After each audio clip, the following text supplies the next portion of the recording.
Good afternoon, everyone. Thank you very much for joining us for this session called Bringing Home Truth. I don't know about you, but I feel particularly privileged to be sitting on the stage with two people that I've admired for a very, very long time. Allan Little, who for a long time has been a colleague of mine at the BBC and does lots of other things now too, and Christina Lamb, who is the chief foreign correspondent for the Sunday Times. She tells me the only correspondent for the Sunday Times, not necessarily the chief foreign correspondent. Perhaps we can talk about that. I find myself in a really rather interesting position, and I don't know how discomforting it is for two. They're described as veteran journalists in the blurb, but which perhaps just suggests old, but no, seasoned and very experienced. I think we're going to go with. Sitting with two journalists who have spent their life telling stories and asking questions. So for me to ask them questions might be somewhat discomforting. I hope not. So we're talking about bringing home truth, but before we talk about the whole notion and questioning of truth that we've seen in the last 6-7 months or so in the United States, which is clearly defining our sense of what truth means these days, or at least informing it in a different way. I want to really start by just talking about how you two got to where you are now. So it would be great, I think, if you just told us a little bit about why it is that you not wanted to be journalists, but why you were interested in being foreign correspondents, because that's what you've devoted your lives to, even if you started somewhat more modestly. Allan, you started in Scotland. I did. I went to university in Edinburgh. I grew up in Scotland, and I, from a very young age, I was from primary school times. I was interested in the wider world. I grew up in a little village in Galloway, in the southwest, and everybody knew everybody, and everybody's grandparents had known everybody's grandparents, and it was a joy being brought up in that kind of community as a child. My friend Alistair Reid, the Scots poet who died 3 years ago now, grew up in a nearby village, and he called it his Eden. And he grew up there in the 1920s and 30s. And when I look back at my childhood, it was almost idyllic. It was a wonderful place to be a child. Terrible place to be an adolescent and a teenager.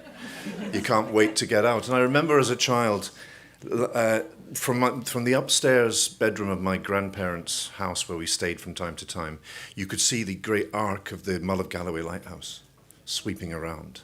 It was miles away, but you could still see it. And hear, on a foggy night, you could hear the foghorn.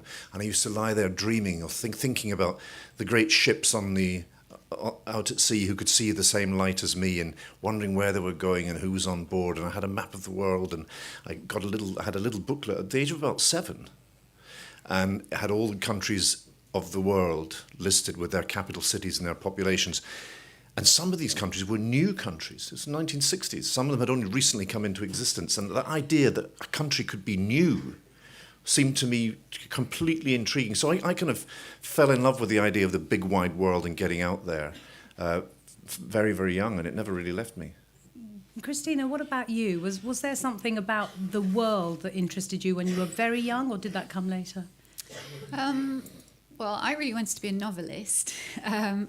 And I grew up in South London, and the mobile library used to come twice a week. I don't think those exist anymore. And I used to love reading about faraway places, and actually really about explorers. I think in an earlier age I'd like to have been an explorer.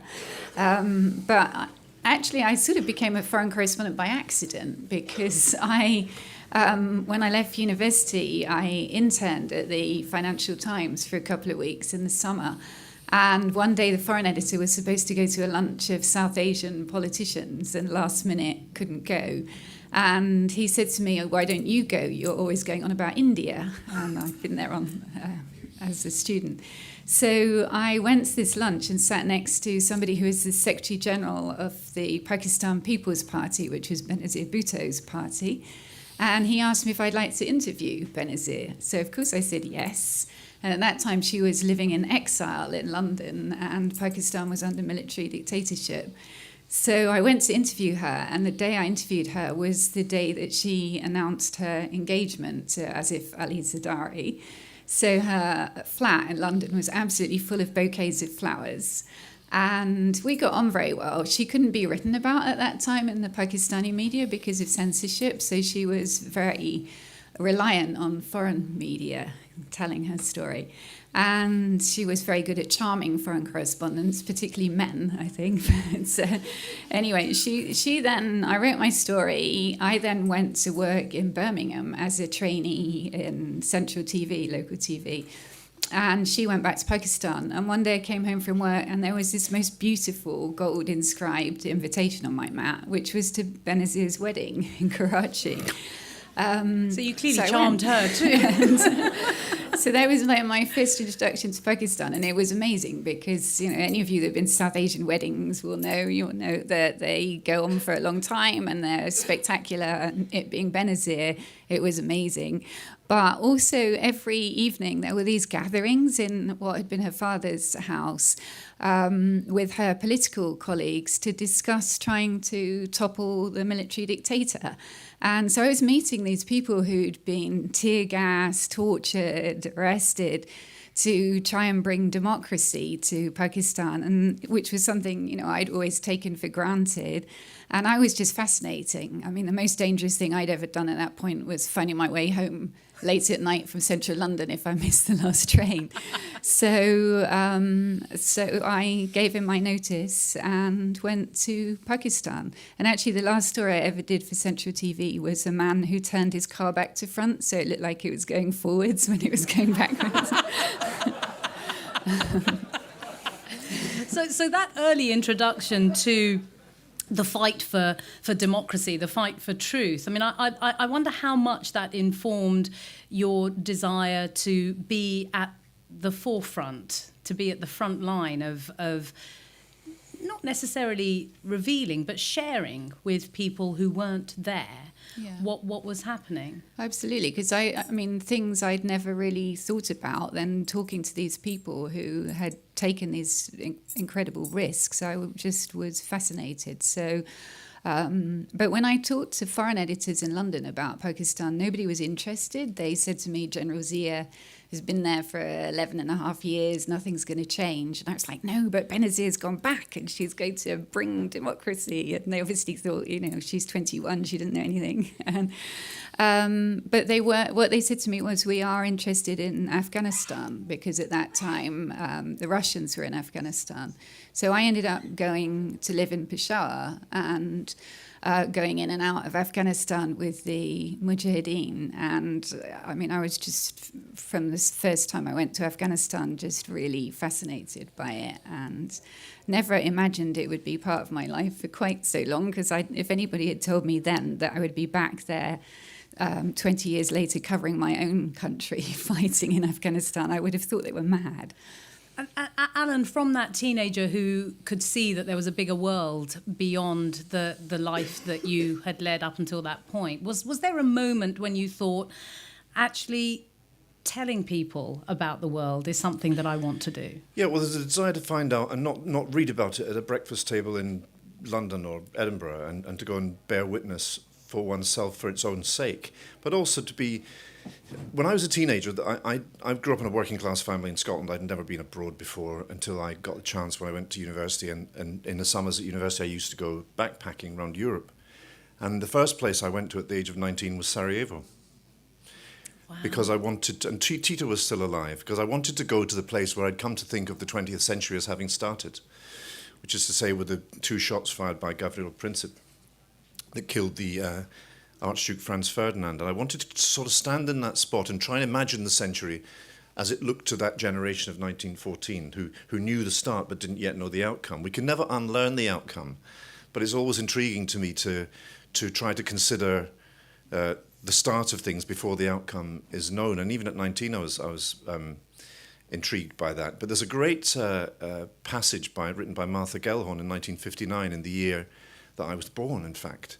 And she's writing about her own career. And I've read it so often that I'll get it slightly wrong, but I've almost memorized it. She says, when I was young, I believed in progress and in the perfectibility of mankind.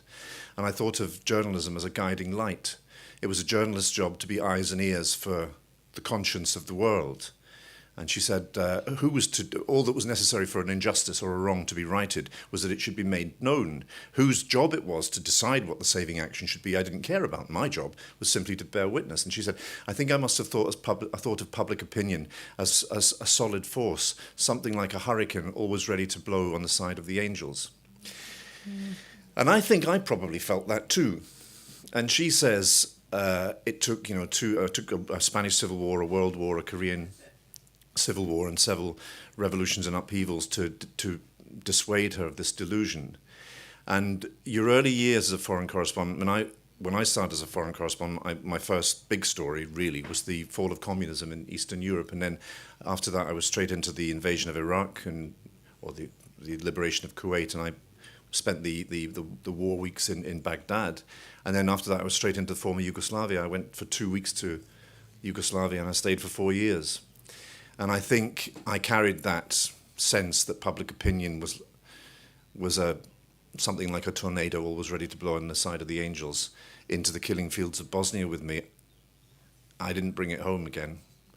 I didn't bring that illusion home with me after 4 years there. And but I still think of journalism at its best as a kind of guiding light, as a kind of the eyes and ears for the conscience of the world. And there is still some very fine journalism. I must say, I feel slightly fraudulent sitting next to Christina, who is one of the greatest of our times, I think. And so I still carry that, not a delusion, but sense of that at its best it can be something fine.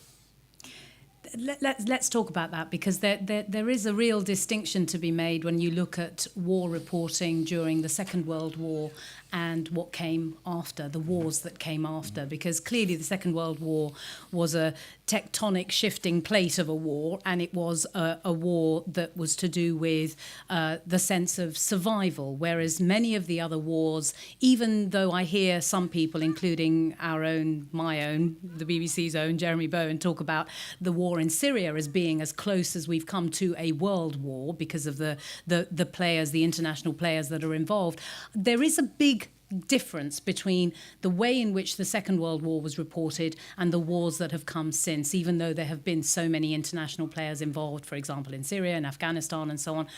And it does go to the heart of how you report it and how the necessity for impartiality becomes the thing that matters. Is that something that you've both thought about, Christina? Yeah, and not least because you said when you talked about Afghanistan, saying, our troops going back to fight in Afghanistan. I was really struck by that. Yeah, it's difficult. I mean, I think what I learned right from the beginning, so I guess it's unusual to start off covering war, not do anything else really before. And so because of that, I was very naive. But in a way that was quite good, because I went with no preconceptions, and I thought till then, I believed everything I read in the newspapers and on TV, and I got there and I had this image from everything that I'd read and seen that the war in Afghanistan was very black and white, that the Mujahideen were the good guys. They had very little equipment, that they'd sort of men from the mountains with sort of rope sandals and fighting the evil Russian sort of one of the most powerful armies on earth. And so to then discover it wasn't like that at all, that it was actually really complicated, that a lot of the fighting was very tribal and a lot of the Afghans were fighting each other and often the Russians were nothing to do with it. That made me realize, you need to be there and actually see. And these things are not black and white ever. They're always grey. And that it's our job to do that, explain that to people, and also to let people speak for themselves and tell their own stories. And so that, that's what I feel. I'm sort of trying to tell stories of people that don't have any way of getting their stories out themselves. And like Allan said, I don't think any of us would do this job if you didn't feel that you could change things through it. Allan, when Christina talked about the foreign desk not being interested in Benazir's story, and she was 21, she wasn't interesting, and actually, I mean, that shifted very quickly because she was such a fantastic speaker and she was photogenic and so on, and people were interested because she was a viable politician in the context of Pakistan. But I wonder how much appetite there was when you were first starting out for the stories from places that people could barely pronounce back in London, and the responsibility in terms of just pitching, just being able to persuade an editor to send you. It's funny, the experience of trying to sell Bosnia to the desk was interesting, because it's not that there wasn't an appetite, there was an appetite for a certain interpretation. And the interpretation was, it's the Balkans, they do this every couple of generations, all sides are equally guilty, there's nothing that can be done. That was not the war that I was experiencing. It was not a war in which all sides were equally guilty. And I used to argue, if you go into a pub and there are two guys at the bar arguing, one's arguing 2 + 2 = 4, and the other one's arguing with great conviction that 2 + 2 = 6, it's never right to say the truth lies somewhere in between. And that's what I was being asked to do.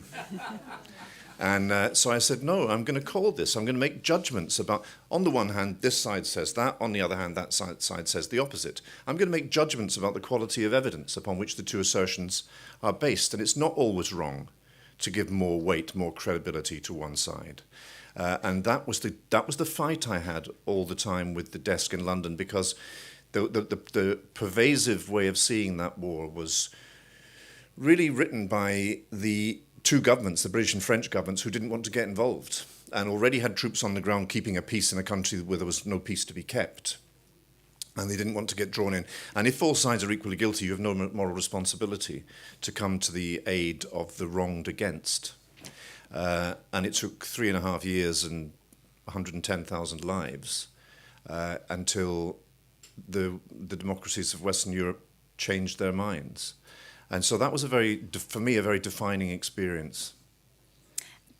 Christina, when you talked about telling the stories of those who don't have a voice, the last two books that you've written, the one that you wrote with Malala, I Am Malala, about Malala Yousafzai, and also your book about Najin Mustafa, the girl from Aleppo, I wonder whether there has been a shift, that one of the ways in which these stories can be told is by really focusing on an individual. Well, I think it's easier for people to kind of understand the situation if they can hear it through one person's story. So I think, we're all always trying to find a good story to tell the situation through.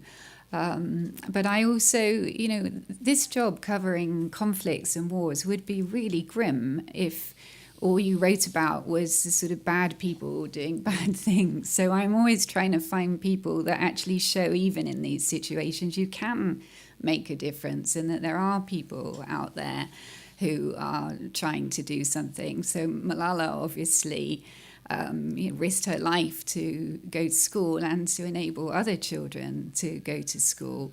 And Najin was one of the refugees that crossed from Syria to Germany, did it in a wheelchair, which was amazing, because even for able-bodied people, that's such a difficult journey. And I wanted to tell her story because she's really funny, and she speaks fluent English, which she's learned from watching American soap operas in her flat in the 5th floor in Aleppo.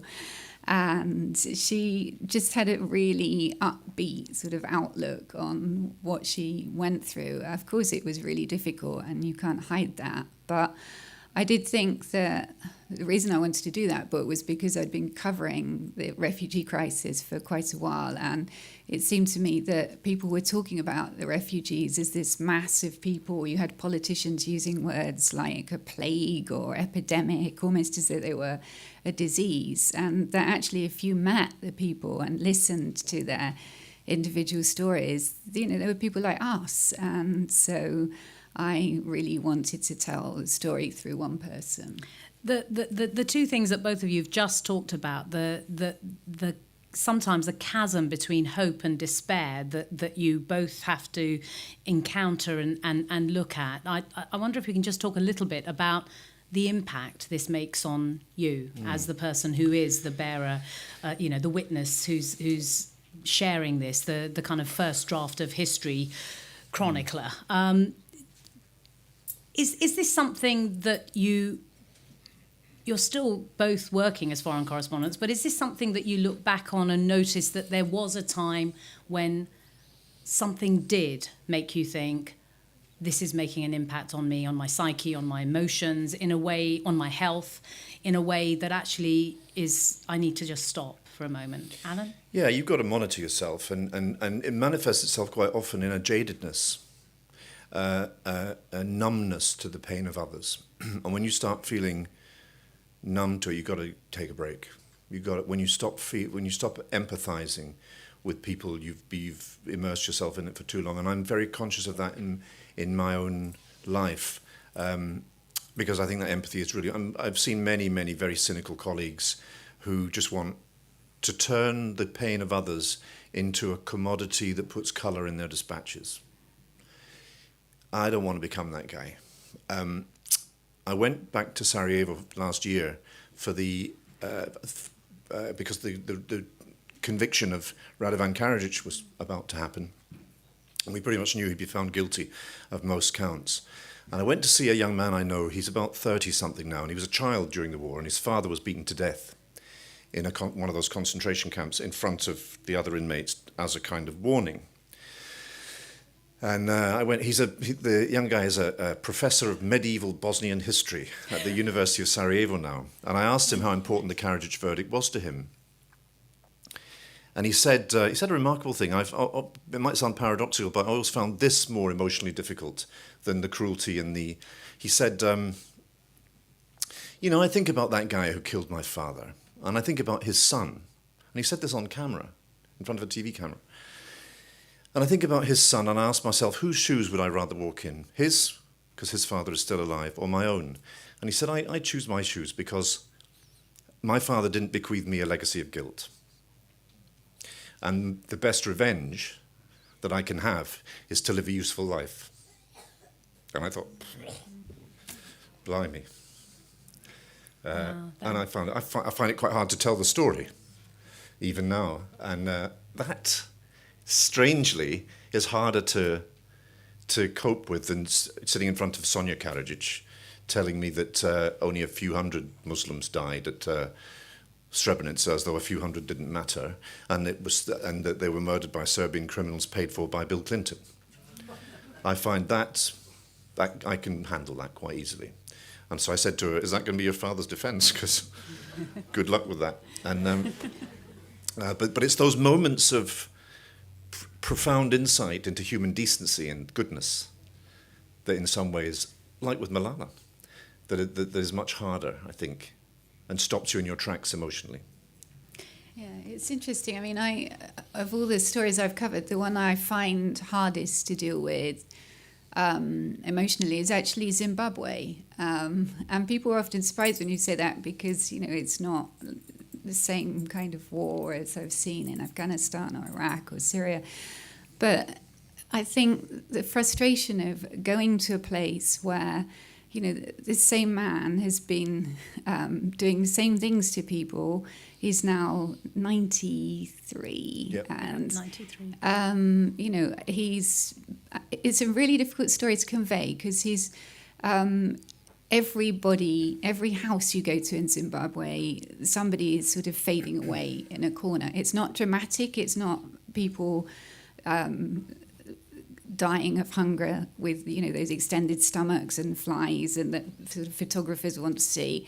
It's slow, painful death that's been going on for a long while. It's the same story for years, so it's really difficult to get editors interested in it. And somehow for me, I don't know, it's difficult. Like if it's a war, you might not agree with why it's being fought, but people are fighting it for a reason. But when it's one man doing this to his people just to the sake of staying in power at all costs, and I find that really hard. And I did think at one point of not doing this anymore because I'm a mother, and I was on Benazir Bhutto's bus when it was blown up 10 years ago, which was the biggest bomb in Pakistan. Was very lucky to survive. And that same year, I'd been ambushed by the Taliban. I'd been in a hotel that was suicide bombed, and I was kind of thinking, I'm riding my luck a bit. And when I got back from that bomb, and there was a moment, I suppose we should tell people, that 120 people died in that. 150 people died in that bomb attack, and your family didn't know whether you were alive or not, right? They couldn't get hold of you. I was that bus was going for 9 hours before the bomb. So at the beginning, I phoned home and said to my son, "Hey, see if you can see Mummy on the bus," on TV. And then it went on for hours and hours. And I knew it was very dangerous because she'd had all these assassination threats. In fact, when I saw Benazir before she went back, she said to me, "You must come on the bus with us because you were with us when we went back before." And then I interviewed her for the paper, and she went on about all these assassination threats she'd had. So I'm thinking, I'm not sure it's really a good idea to go on this bus, particularly as I just had a narrow escape in Afghanistan with the Taliban. So I decided I wouldn't go on the bus. I'd go on the media bus behind. But when I got to Karachi and I saw the crowds and saw her on top of the bus and everyone there, I just thought I have to be there. So I got on top and we started going. And it was, open top bus, and we were going under 15 bridges and flyovers. And I said to her head of security, "How can you possibly protect her? Anyone on these bridges, or there's people up trees and on roofs everywhere could have guns." And he just looked at the heavens and said, "It's in God's hands," which I didn't find very reassuring. But then we went on so long, and you kind of forgot about the danger because she was so excited to be back, and there were women and children in the crowds and music and people releasing doves, and you just got caught up in what was happening. And we were on that bus so long that we ordered in pizzas onto the bus as we were going along. So when but she did say to me when it got dark, "Look, have you noticed that as we're moving along, the street lights are going off ahead of us?" And that in Pakistan is often a sign that something bad's going to happen. The street lights will go off and men, sort of masked men on motorbikes, appear and start shooting people. So that started happening. These lights were going off. And then suddenly there was this bang and it was this bomb. And actually, to start with, there was a small bomb and everybody kind of stopped. But then people started getting up, and I had covered suicide bombings before, and I know that often there's a second, much bigger bomb, and that the first is just a way of getting people stopped in a place. So I was saying to people, "Don't get up," but within a minute there was this huge blast, and everything was on fire around us, and just orange flame. And actually, we're on top of a bus with a petrol tank underneath us and flame everywhere. And I was really thinking that the thing was going to blow up. But the main victims were these young people. They called themselves martyrs for Benazir, ironically, who were mostly like students and young people who'd made a human chain around the bus and kept the bomber from coming so near. But we all ran, and I was covered in blood. I didn't realise, and people were stopping me, saying, "Are you all right?" And it was other people's blood.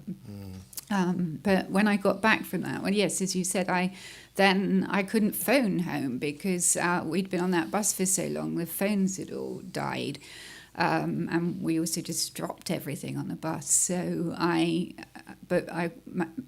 somebody let me into their house, and then I was able to call, so I could tell them I was okay. But then I called my foreign editor to say that I was okay, and he said, "Why shouldn't you be?" I had to explain. Well, I introduced me before. This is what I've just been through. But that when I got back from that, I went to a dinner in London the night I got back, which was to honour a really brave Zimbabwean human rights lawyer called Beatrice Mtetwa. And I said to her, look, I'm thinking about not doing this anymore because apart from anything else, when I go to Zimbabwe, I'm putting everybody I interview at risk. And what's the point? It doesn't make any difference. And she said, look, if people like you don't report on what people like me are doing, what is the point of what we're doing? Well, that brings us very neatly onto dealing with what we're seeing as the prevailing narrative, which is being resisted left, right and centre in the United States. When you get the President of the United States talking about mainstream media being fake news, how do you deal with that? How do you combat what clearly feels like a profound shift as well as a profound challenge?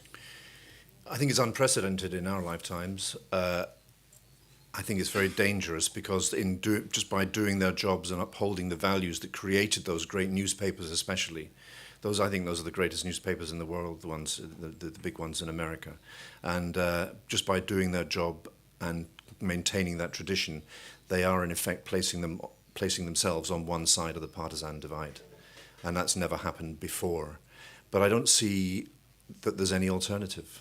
I think they have to ride out. The BBC has fallen out with successive governments many times in the 30-odd years that I've been part of the BBC operation. And the interesting thing is that when it has come to a conflict between the BBC and the government of the day, the public has always backed the BBC. And governments have backed off. There's one exception to this, and that was the Jimmy Savile business. And that shook the BBC's credibility and trust quite a lot. Well, quite a lot of people would argue that the Hutton inquiry shook the BBC profoundly too, and that there was a sense that the BBC made concessions that they shouldn't have. Yes, indeed, yeah. But in America, it's a very dangerous time, I think, and the institutions that have truly made America great, and it is a great country, are being tested now. And I'm quite interested that the American Constitution is proving itself to be quite resilient.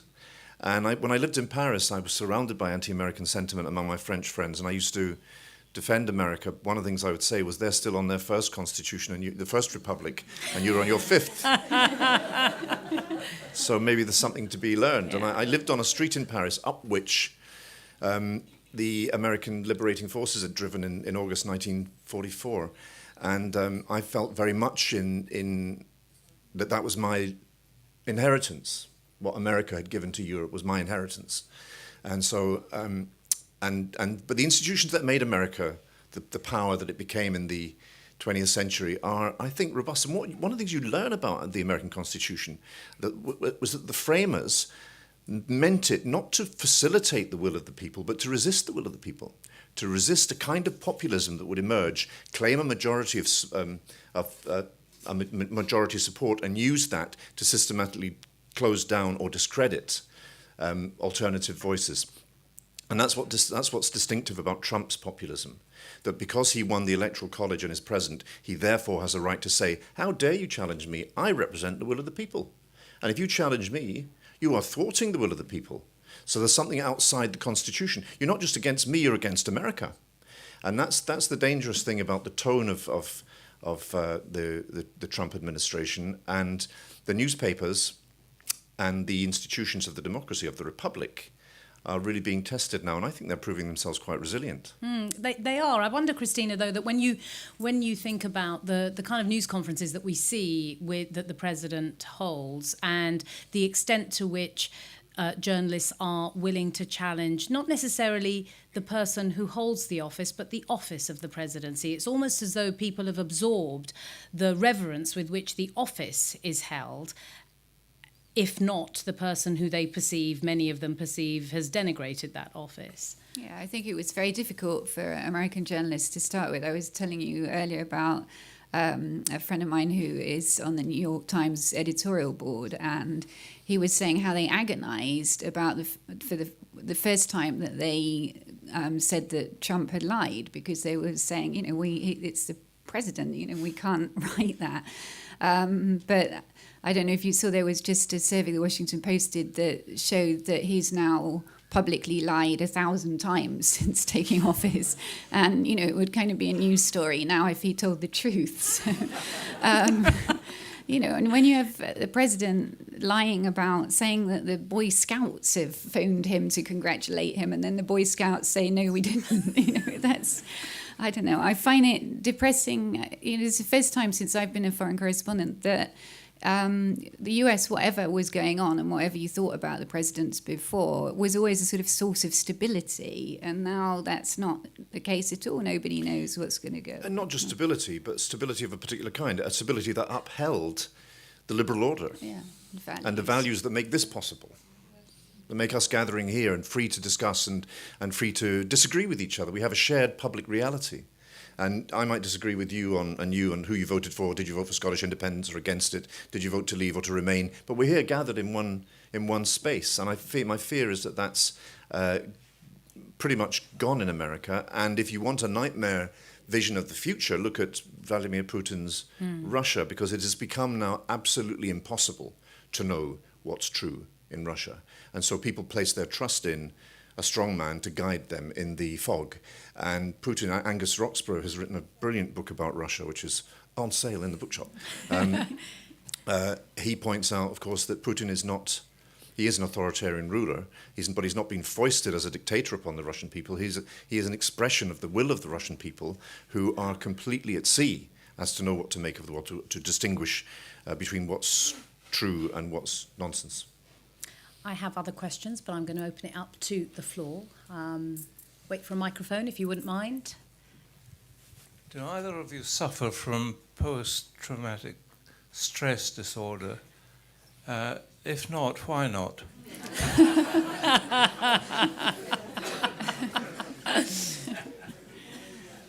Okay, I mean, all I would say on that is I think one thing that's happened in my lifetime as being a journalist is technology has changed enormously, which is good, right? So now I can send stories from the top of a mountain in the Hindu Kush or the middle of the desert. But it also means that in the old days when I did a story that was traumatic, I then left and went on to another story. And I don't mean to sound callous that I didn't care about those things, but to stay in touch with the people that I'd interviewed would have required like writing letters to people. It was kind of complicated. Now, everybody I interview stays in touch with me on WhatsApp. So I endlessly get WhatsApp from like women in Afghanistan or refugees or Yazidi women in terrible situations and needing help. And then you feel really powerless. And that I find really hard. You can't. You just, because you hope that what you're doing will make a difference to people, and then actually they want doesn't. Practical help. I mean, is that what they want?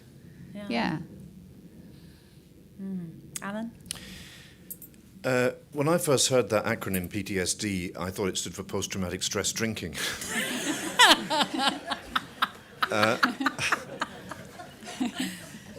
I shouldn't make light of it. It is a real thing, and it blights many lives, especially those of combatants. And the truth is, most people don't get it. Most combatants don't get it. Most journalists don't get it. And you can't tell who's going to get it and who's not. It's not that the vulnerable or the emotional or the sentimental ones are more likely to get it than the sort of cynical, hard-hearted ones. It just doesn't fall like that. And when that condition was first invented, it was because of Vietnam. It was to describe a syndrome being exhibited by survivors among the American troops who'd come home from Vietnam, often many years after the events they described. And the American psychiatric authorities at the time set the bar quite high. Usually the sufferer had been, there had to be a signature event, a single event, and it usually was an event in which the sufferer believed his life was going to come to an end, where he was in actual, and it was always a he, was actually in mortal fear and believed that he was about to be killed. That was how high the bar was set. The bar has dropped many times in re-evaluations of it, and I actually made a program about this for Panorama, in which I interviewed a woman who'd been given a diagnosis of PTSD by her GP and signed off work. and then gone to a lawyer to sue. And what her signature event is that the taxi she was in Southampton had been crashed into by a truck behind her at a red light. She wasn't physically injured, she got a fright. But she got another taxi and put her shopping in that and went home, and then began to have sleepless nights and stress. And she got this PTSD diagnosis, which I think ruined her life. The diagnosis itself ruined her life, because as long as she was going through the courts to sue the insurer of the driver of the truck, she had to stay off work. She had to be unable to work in order to go to the courts and say, I haven't been able to work. And so it incentivized ill health. And I think in medicalizing that condition, in pathologizing it, we've done something quite damaging to ourselves in civilian life. And she would have been better off going back to work. She had a job that she liked. She had the esteem of her colleagues, and it would have been much better. But once she'd chosen to go down the medico-legal line, it was an act of self-harm. I thought there was one moment, again going back 25 years. There was an episode in which I was involved where my cameraman was killed, and I survived. And for a few weeks really, I sort of came apart and wasn't able to work, and I of course blamed myself, because I was the correspondent and he was the cameraman. He was younger than me, and I felt I had his death on my conscience. And I couldn't sleep and couldn't really work and couldn't function, and I couldn't talk about it, but I couldn't think about anything else. And I thought all enjoyment of life I was only 31, I wasn't old or very experienced, but I remember thinking, I'll never be able to laugh again, that would be a betrayal. I'll never be able to be frivolous again, that would be a betrayal.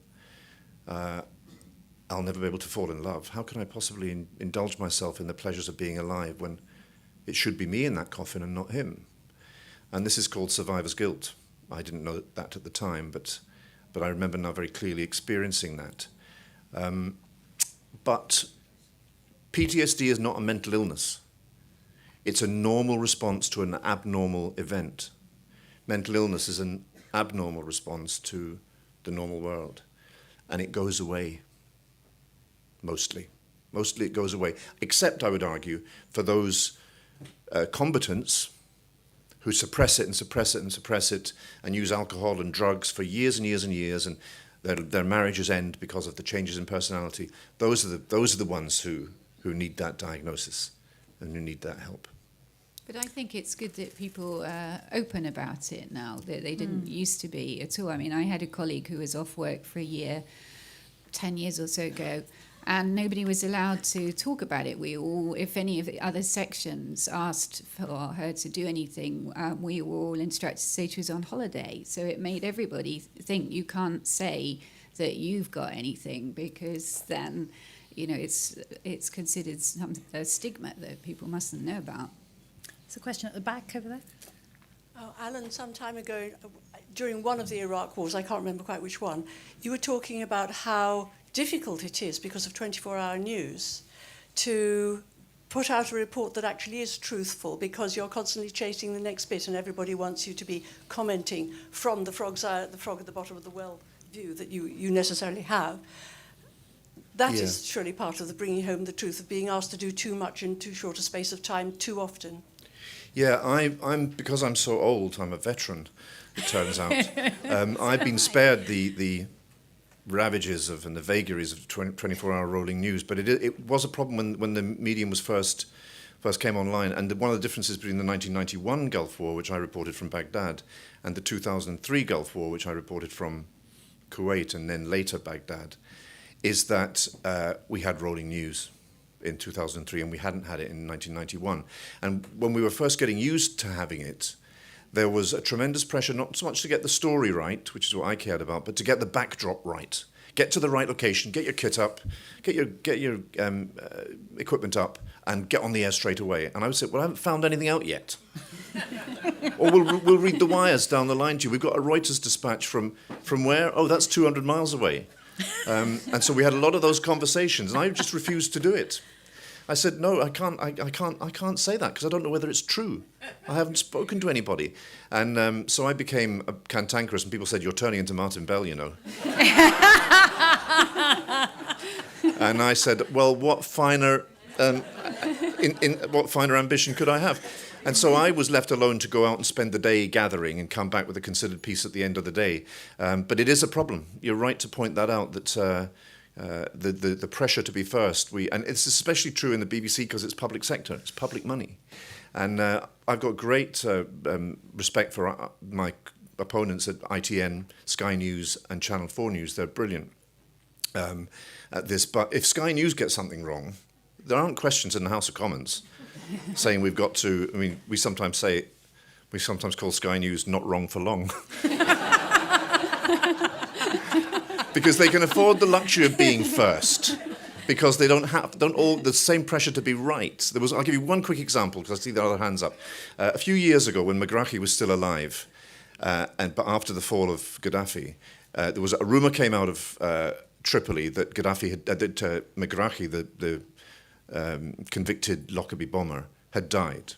And so they said to me, get into that edit suite, do us a piece for the top of the 6 o'clock news, we'll check out whether it's true. Assume it is true. It's running on Sky News.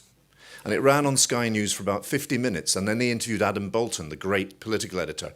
And I know Adam a bit, and I could tell from his face that he wasn't happy with this. I could tell from Adam's face that he thought this was baloney, and he was being forced to comment on it. And I was about halfway through editing my piece, and at about 4:45, they came in and said, stand down, it's not true. So Sky News just dropped the story.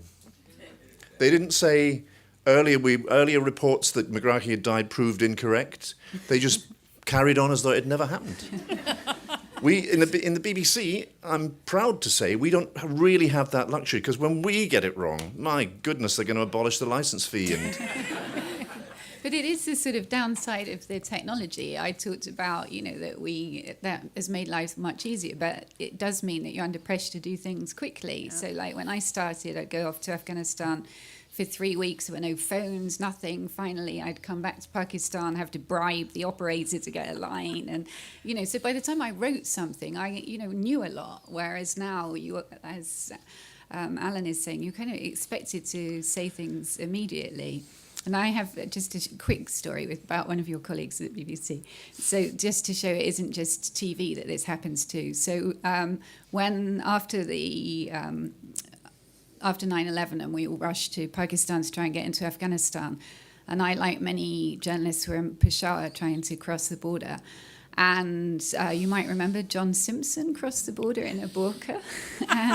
And he did, I mean, honestly, I think... remember, who would forget? It was a complete waste of... It was just to have a dateline to be in Afghanistan. He didn't interview anyone, he didn't see anything. It was just, but he could say he was in Afghanistan. So I got a phone call from my foreign editor saying, John Simpson crossed the border in a burqa pretending to be a woman. You are a woman. There's one last comic moment like that. My friend Colin Smith, who used to work, Colin, who used to work for The Observer, opposite the great John Swain, your colleague at the Sunday Times. And it was in the days, they were in Cambodia, and it was in the days when you used to communicate with your desk through very, very short telegraph messages, where you paid by the word. So there was this special language, telegraphese. And the vehicle John Swain was travelling in drove over a landmine. And so people were injured. And Colin Smith says he got a telegraph from the Observer news desk saying, Swain driven over landmine, can you match?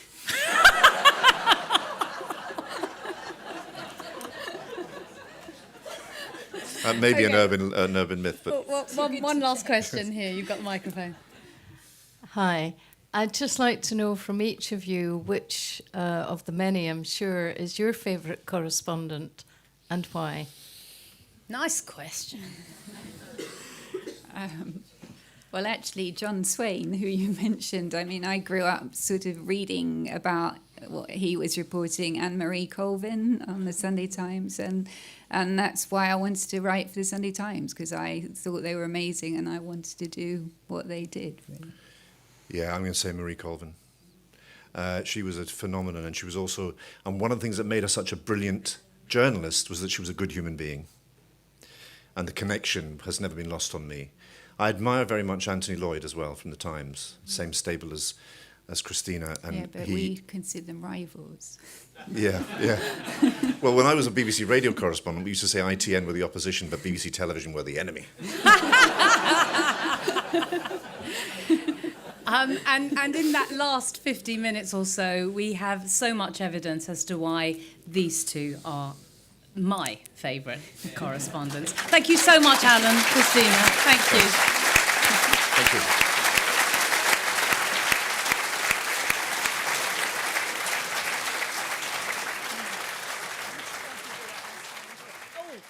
Just before you...